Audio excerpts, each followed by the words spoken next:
So guys, welcome to Dance Talk. Today we have an amazing guest, Viata. She is one of the top female dancers in the world. I mean, a million and millions of titles going back to Soviet Union. And I actually do remember watching you dancing. It was amazing.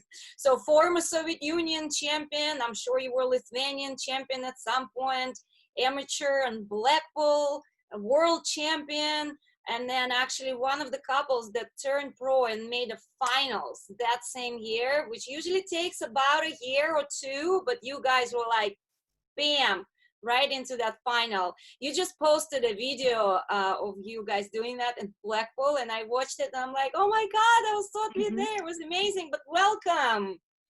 Yay. Thank you for having me. You look so pretty. Oh, like thank you. You know, I try to do a little bit something these days, just, you know, staying at home and do nothing. So at least want to do up a little bit for this. Well, we also feel the same. Every Monday and Friday, we also get dressed up and put a little bit of makeup on. Right. Feels so different, doesn't it? So, okay. Oh, Snow, go. Well, I remember the days when you competed with your first partner. And I really, that was like one of my biggest inspirations. I think you came to Russia, and I was really a baby, and you danced and you did the bachicados. That was my first time seeing that, and it was phenomenal. You stole everybody's hearts that competition. You guys won, and then you guys disappeared for a second. So can you share what happened? Like, did you move away? How did Michael found you? Like, can you share us this story? Absolutely. So yeah, I lived in Lithuania until I was 15. So like you said, we were pretty successful with my partner Mantas, and I'm sure some of you remember him. So when I came here, actually yesterday was 27 years when we came to the United States.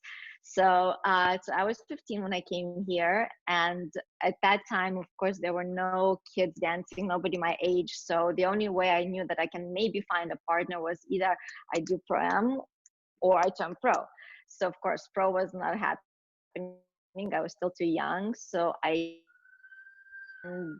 met Michael at USDC, I think 94, if I'm not mistaken.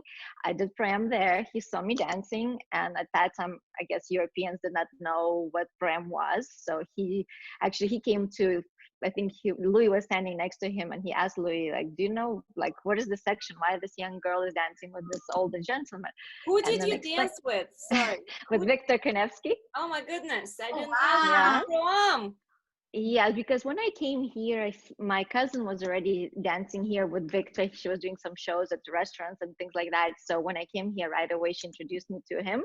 So that's why it was just, you know, of course, we were already connected from the first day. Basically, I came here. So yes, I did pro-am with him for about a year. And at USDC, Michael saw me, and that's how we met.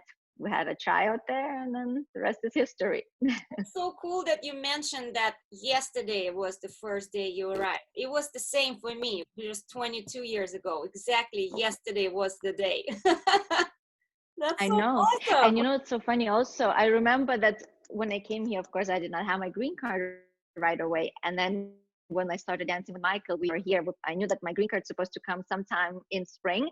So before our first Blackpool, which we went to, we were waiting every single day. And actually, I received my green card literally the day of that we flew to Blackpool. So I guess it must have been also around 24th, 23rd of May. And then I mean, I don't know why I had my ticket anyway if I had no green card, but I received my papers and then we went to first Blackpool. That is fantastic. Wow.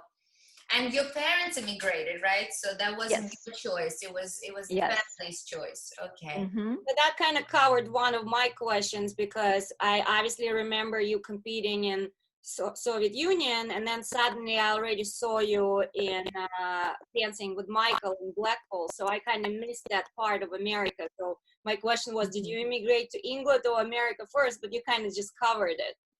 So you were here first, right? And then you lived in England. I was here for about 2 years, yeah, 2 years. And then once I got my papers after that first Blackpool, that's when we moved to England.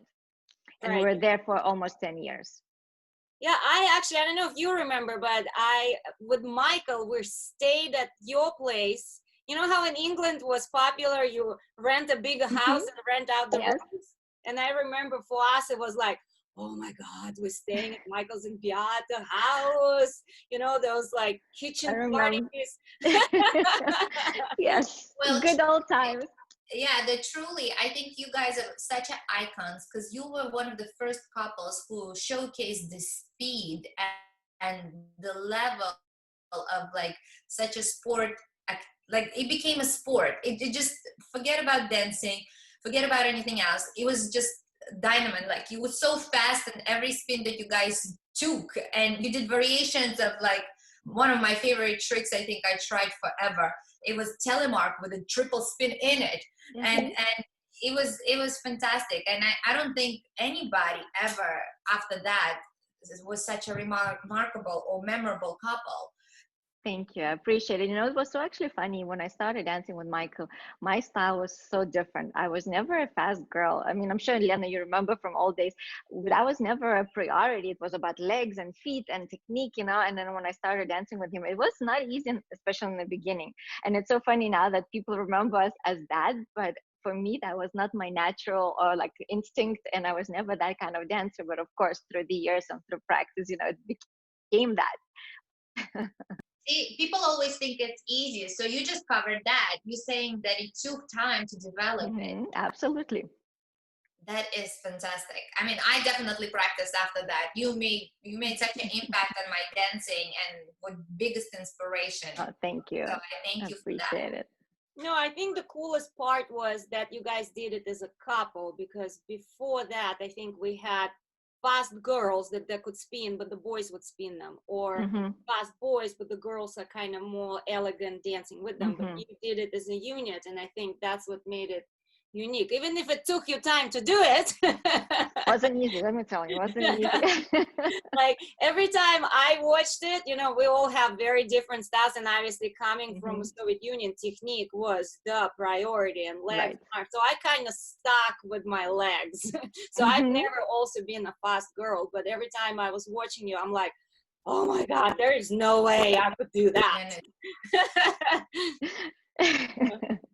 So I want to move forward from that time a little bit, and I wanted to ask you, what are you up to nowadays? Like, what is it that what are you doing nowadays?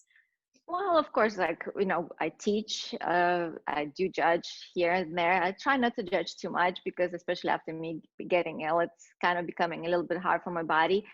But I do teach. I do also have a company that will make dance costumes. I mean, of course, I stay in the business, you know, but maybe I'm not as much as I used to be before, but I'm still in the business. I still do the same things that you know, all of us do. And I want to share with our viewers, what is the company name? Where can they see your designs and everything that you're doing? Right. And I know that you make beautiful costumes. I've seen some of them on the dance floor. So thank you. Well, actually, you know, the company actually became, again, during the time that I got sick, because I always had this idea to do something like that, but just, you know, as dancers, we never have time. So when I got sick, I had all the time on my hands. So that's when that project actually became, you know, it came to surface. So the company's name is Mason Dean. It was just the reason we called it. We wanted to find two strong American names that any person from any country could pronounce it. So actually we tested on some of my students in Japan. We showed them the name, and then we said, how can you pronounce that? And then they said perfectly. So we knew that would be the company's name. Well, that's smart.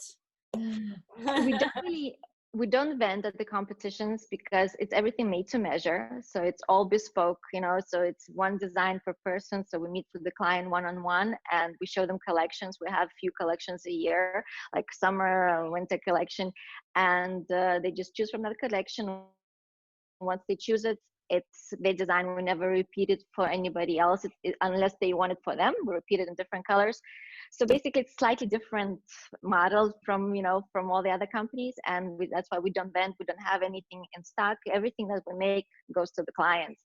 So that's kind One of the fine pieces. That's beautiful. That's really I beautiful. have a question that's related to costumes. So, as a top couple, everybody watches you always, what you wear, what you do, what choreography. And I might say you were always one of those trendy people who would suddenly just bam and change the style. And then you obviously see, especially as a lot of Asian people. Actually, I remember having a conversation with Michael when you guys danced in Japan, and he said, I believe if I come out with a banana on my head, next time I'll see they'll wear a fruit basket, right? but but the question is, so when you actually danced, were you involved in your own costume designs, or how did that work? Absolutely, of course, Michael had a very strong, he had a very good, he used to make costumes, he used to design it from the young age. So of course he had a very good eye for that. But it was, of course, both of us. If I did not like something, I would not wear it. But I guess I was quite free to try things. And if I see in the fitting that it actually, I feel good in it, I would never be scared to try whatever, so I was very open to anything. And we were very lucky that, of course, in the beginning we used to make our own costumes, and then we had quite a few, I guess, when we started getting better results, and people used, some companies sponsored us, but especially at the end of our career, we were very lucky to have the Taka dance fashion in Japan.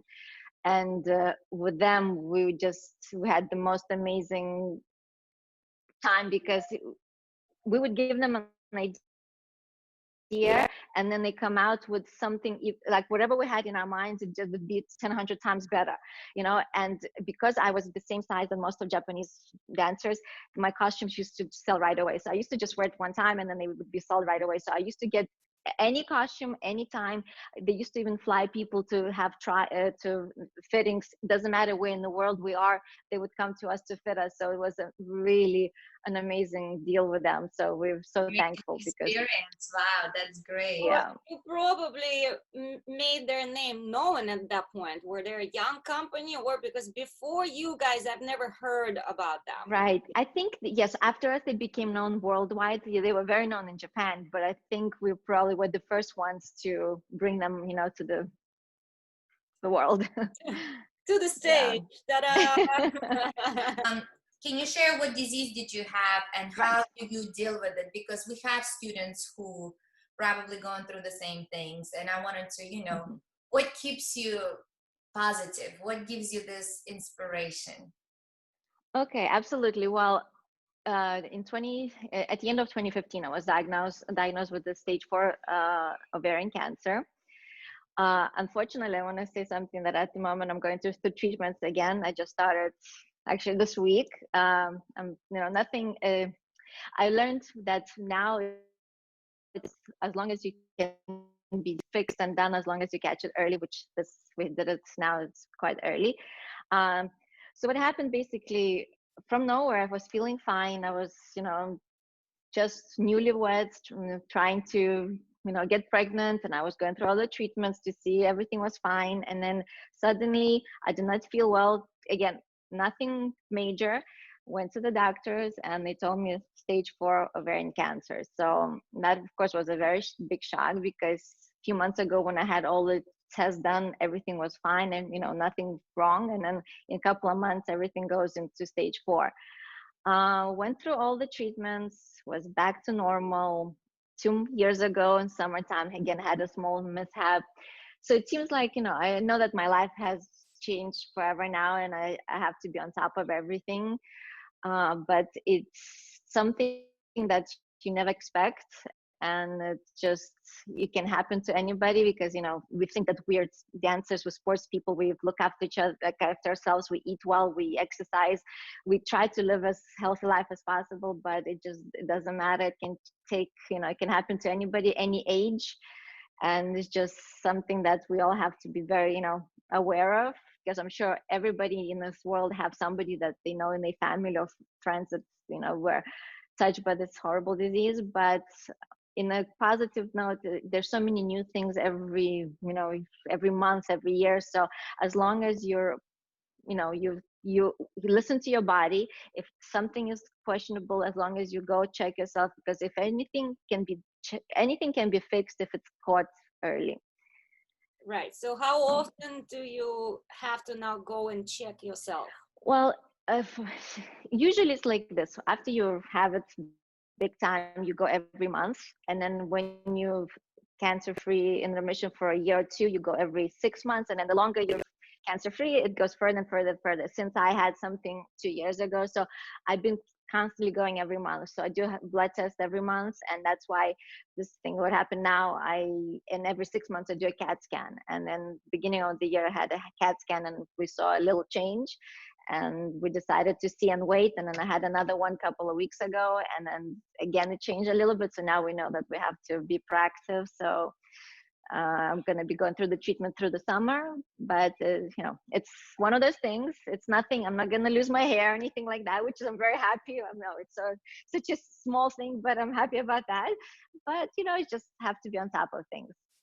But to switch it to a positive, I know you quite often say we, and we absolutely know who that other person is. And you guys are such a cute couple. And literally when I follow Zach, I think most of his posts are photos of you, and it's amazing. And he always writes all those sweet things. So can you tell our viewers a bit about your other half, how you met? Because I know you guys know each other forever. Absolutely, my better half. So actually we met, he was one of the first people I met when I came to the country, actually. And we met in the studio through Victor, because to Victor, to Zach, he said, to Zach's parents, he said that I have this girl that I think would be a good dance partner for your son. And to me, he said, I have this boy that I think you should dance with him and just practice with him. Okay, we met. Actually, it was Jean-Pierre's studio. That's Jean-Pierre's studio now. Was the studio at that time. It was Line Dance Studio. So we met there. We've been friends, all this time. He was always by my side as a friend all these years, even when I used to go, when I was living in London, when I came back, every time we used to meet. And of course, through, it was very hard to break going from friendship to being together, but it happened, and I'm very happy that it happened. It's been already 12 years, I think. He is just the most amazing person. I don't think I would have done without him, honestly.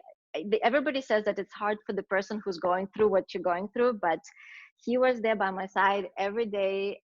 He did not leave me. He was the one that drove the train, and I was just following him. He was my rock. He's my rock in the business too. He's the one that's giving me all the ideas, for everything that we do. I learned from him so much.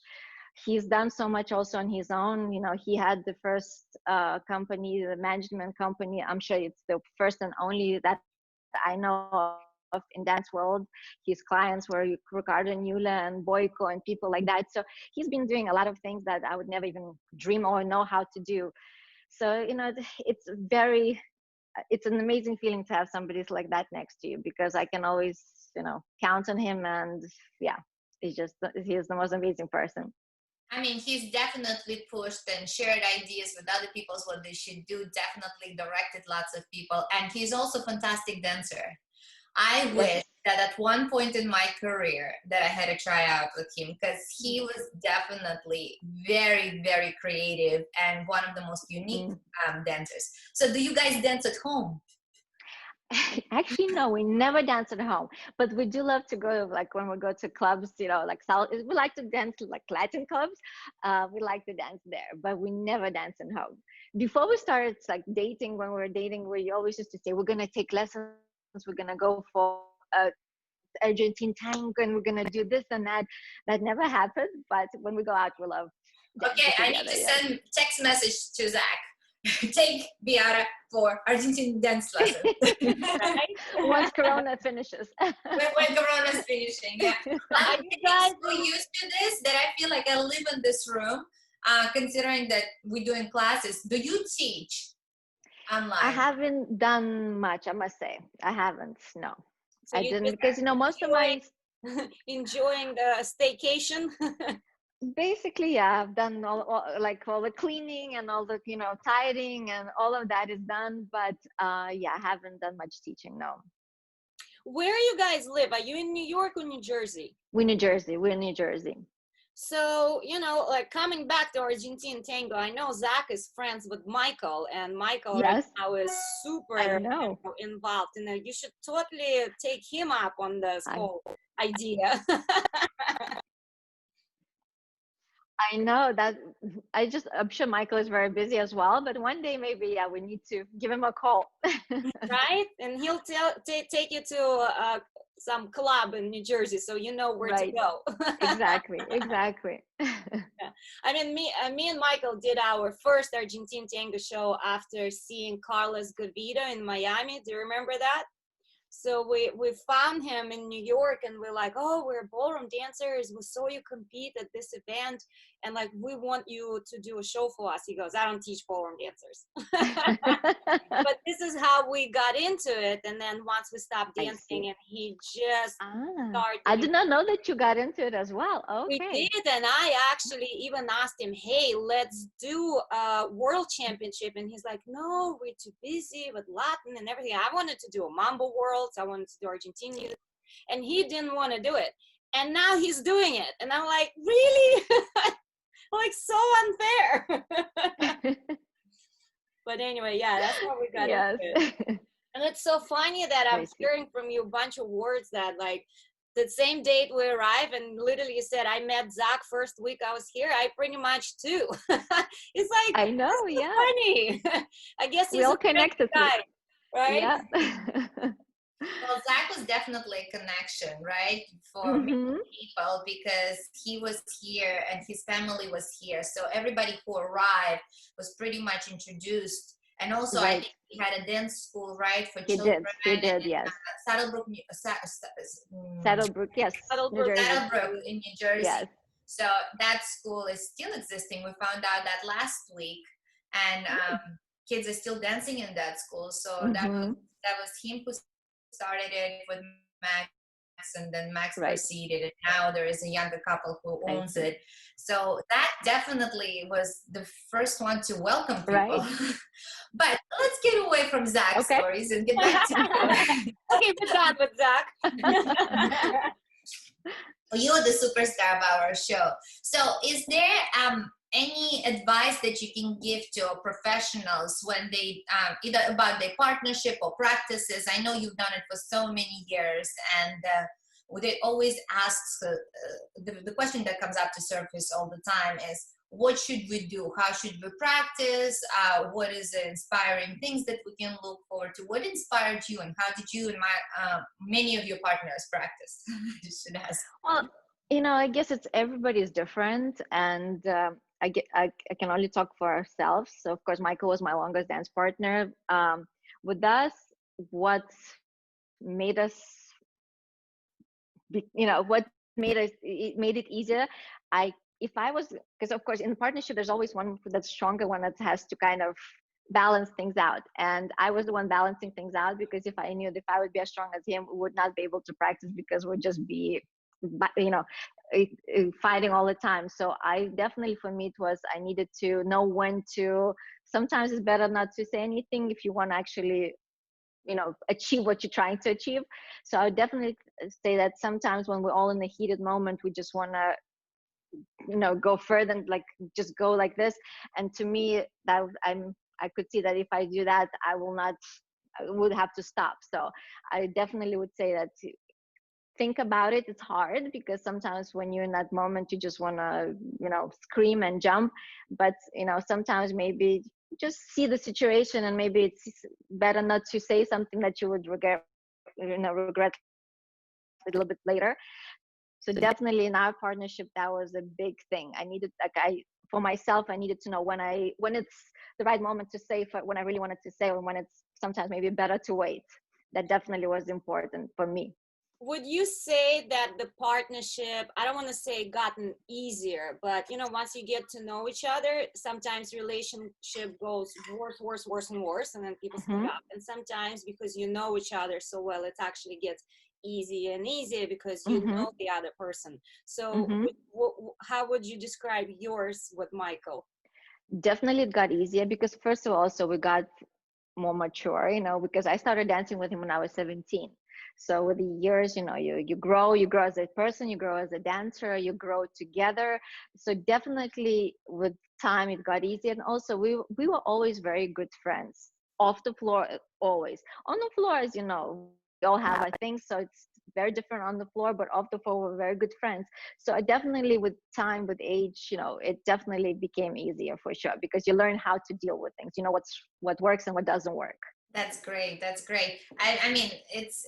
Did you guys sign the contract? Did you guys have any those kind of things? Or No, nothing. all right. So then I would love to ask you, who inspired you as a dancer? You know, of course, when if I think back when I was a young girl, we used to get tapes, and most of the time it used to be either UK or like all the German competitions. So of course we used to watch all the professional couples, and you know, in those days, yes, it was of course Gaynor and Shirley. You know, like the Barbara. I mean, like I guess you know all the top women. There was something of each that you would look at and you'd be like, wow, that's, you know, I want to be one day like that. So definitely the top three, top four, all of them had something that's so special and so, you know, inspiring. But those are the only things we used to see in those days. So that was, you know, where you learn. I remember having those tapes, and I remember putting them in a cassette, and you watched it so much and rewind them that sometimes they get stuck, and you're trying to pull it out without like shaking it, making sure you don't break it. Right. But since you mentioned that every single one of them was unique, and even the generation after, like BBK and you know Carmen, they were all so very special. Like, and I'm gonna be a bit critical right now. As you watch people dance now, I find that a lot of them have a extremely like very good quality, because before quality was less and the individualism was amazing. And I find right now it's reverse. Like I see a lot of amazing dancers, but they're not unique. Do you have that issue, or you not, or no? Absolutely. Absolutely, I agree with you 150%. Like, yes, the quality these days is amazing. You know, before maybe it used to be final top 12. Now, if you look like top 24, everyone is so fast. Everyone, the ability, the things that they do with their bodies is, yes, amazing. But I agree, it just leaves you cold because everyone is great, but there's no individuality. Everyone looks the same, just good dancing, but there's no special personalities. Definitely, I agree with you 100%. Yeah, even costumes, right? Like everybody was so unique back in the day. You could recognize them from the back of the costumes. You knew who they were.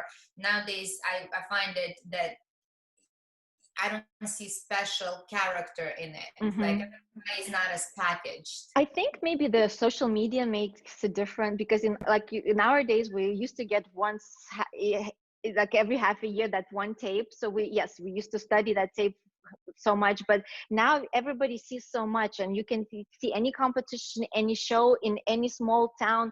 There's so much online that people just copy as is, where I think in our days we had to think of our own style, what we want to look like, because we never used to have all that, you know, stuff on that we could learn from or just copy. So I think that also made a difference these days, that because anything is available at any time, at any moment.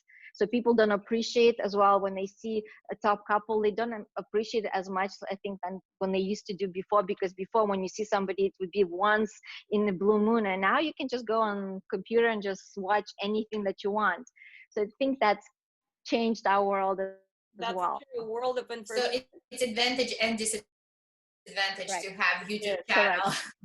Okay, on that note, my computer is telling me we only have less than 10 minutes. So what we usually do closer to the end is we do a fun quiz. So it's about 10 questions. Don't overthink. It's going to go fast paced. So basically whatever comes into your head first, just blurb it out. Snejana, go. All right, I'm going to ask the questions. Describe yourself in 3 words. Kind, patient, strong. How strict was your parents? 6, 7. What is your hidden talent? I don't know if that's a hidden talent, but I can curl my tongue in. Okay. What do people do that drives you absolutely crazy? Okay, I can't stand when people drive in the left lane slow. I just want to All right. go to the right. You live in New York, lots of traffic. I get it. You beep at them. If you had to play a role in a movie, who would that be?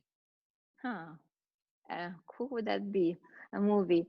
How about Ocean's 11 with Julia Roberts, between all those handsome gentlemen? I think that's a good role. That's a nice one. Good Yeah. one. If you can't sleep at night, what do you do? Watch TV. What do you like to watch? Well, at nighttime, it's not that much that's available.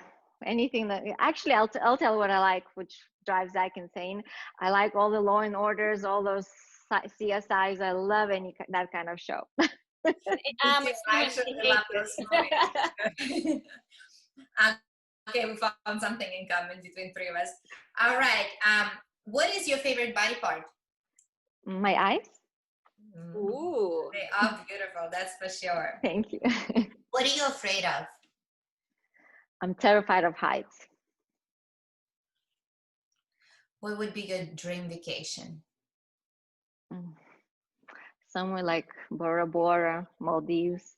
Oh my God, like Bora Bora with all our guests, it's like a #1 right now. Really? We should invest in vacation spot there and just send everybody. Okay. Yeah. And last question that I'm gonna ask you: if you had to drive Lamborghini or Mercedes, what would you choose? Well, they're both fast, but I guess I would go for Mercedes if it's more luxurious. When I was younger, I wanted fast Lamborghini and comfortable, but now I'm going more for the comfort.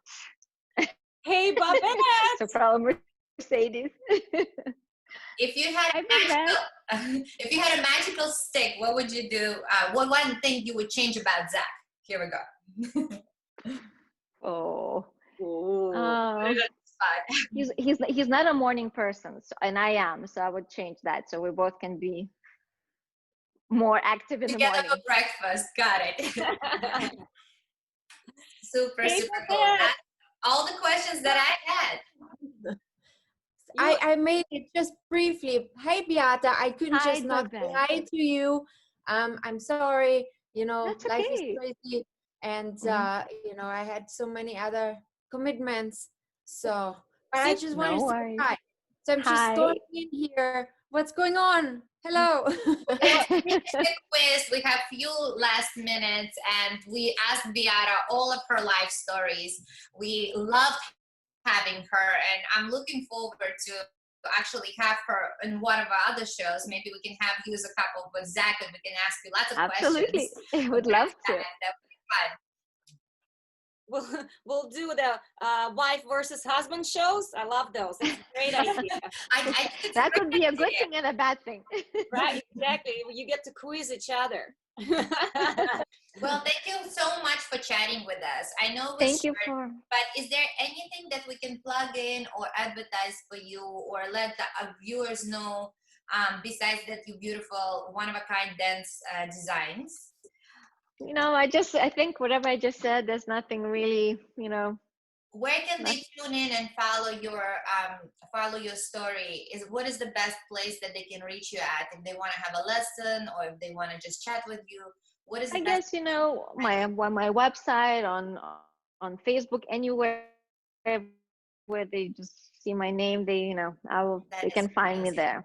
Is your website just beata.com or what is the website? It's Beata One. Beata1.com. Mm-hmm. One as a number or spell? A spell as my surname, Onefater, so just one. Yeah. Okay. That's why, because that's why I never use my surname, because people would never pronounce it correctly. They would say Onefater, or right. So that's why it was always just Viata, because of that reason.